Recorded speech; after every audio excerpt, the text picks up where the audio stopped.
We're going to start up the camera by sliding the lens cover down here. It's not the easiest thing to grab. That automatically activates the camera. You can see we just point it somewhere, press the shutter button halfway, and we get focus lock. Take the picture. See quick settings for things like flash control. Larger menu, just like you see in the web browser for other things, the various scenes, such as macro mode, things like that. More generic options in terms of also settings, things like that for image quality, whether you're geotagging, where the images are stored, a bunch of options here. Not the more common ones that you would be setting on a day-to-day basis, but just how you want the camera to work in general.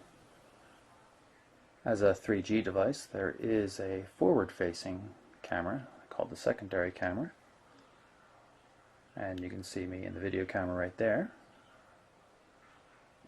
Go back to primary sensor.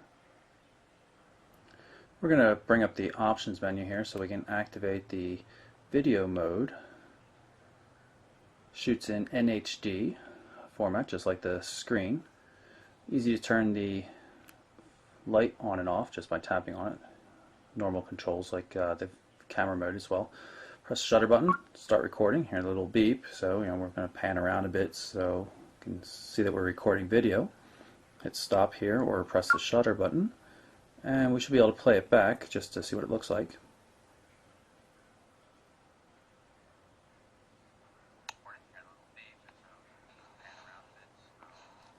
It's very good quality video, as you can see.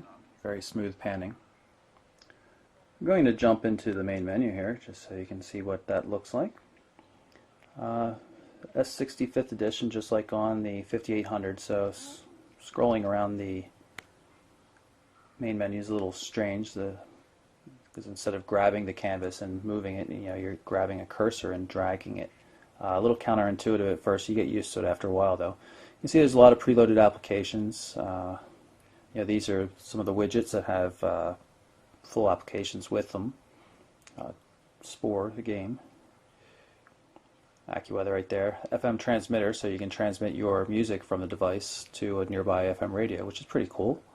Especially considering you can put so much music on this with 32 gigs of storage. There's the Office support. You can see we've got Adobe Reader. Active Notes is pretty cool for when you're placing a call. You can write a note down about whatever the caller person. We've also got Nokia Maps. You can pull that up.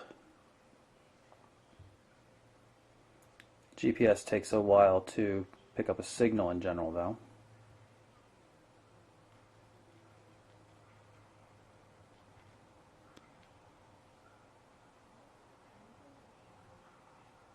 You can see the little satellite symbol down here as it's starting to pick up the various GPS satellites so you can get a location fix.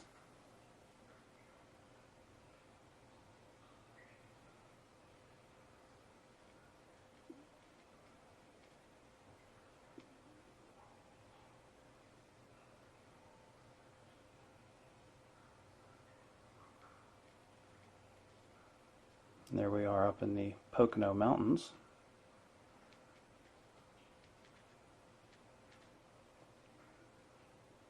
And that's a pretty accurate representation of where we're located up on Lake Wallenpaupack in the Poconos. Like all S60 devices, if you hold down the S60 button, the menu button, it brings up a list of currently running tasks. So you can see we can pop over to the web browser or to the AccuWeather application. See bad weather up here in the Poconos. The red call end button takes you back to the home screen. The menu button toggles back and forth between the main menu and the home screen.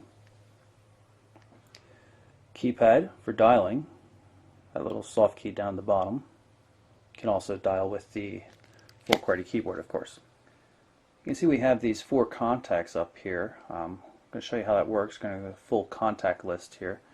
And the ones with stars are favorites.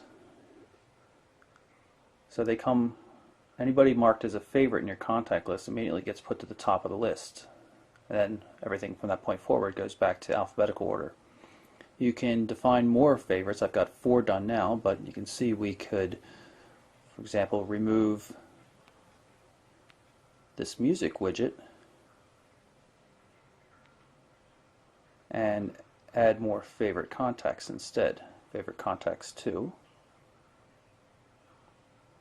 At which point, when we added a 5th or 6th, 7th, or 8th contact, made them a favorite.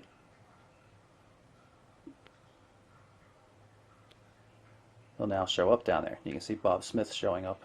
You can see the little name Bob. Bob doesn't have a picture associated with him though, so it doesn't get a particular icon. So that's our quick look at the Nokia N97 running the new firmware release that came out earlier today. I'm Michael Orrell for MobileBurn.com.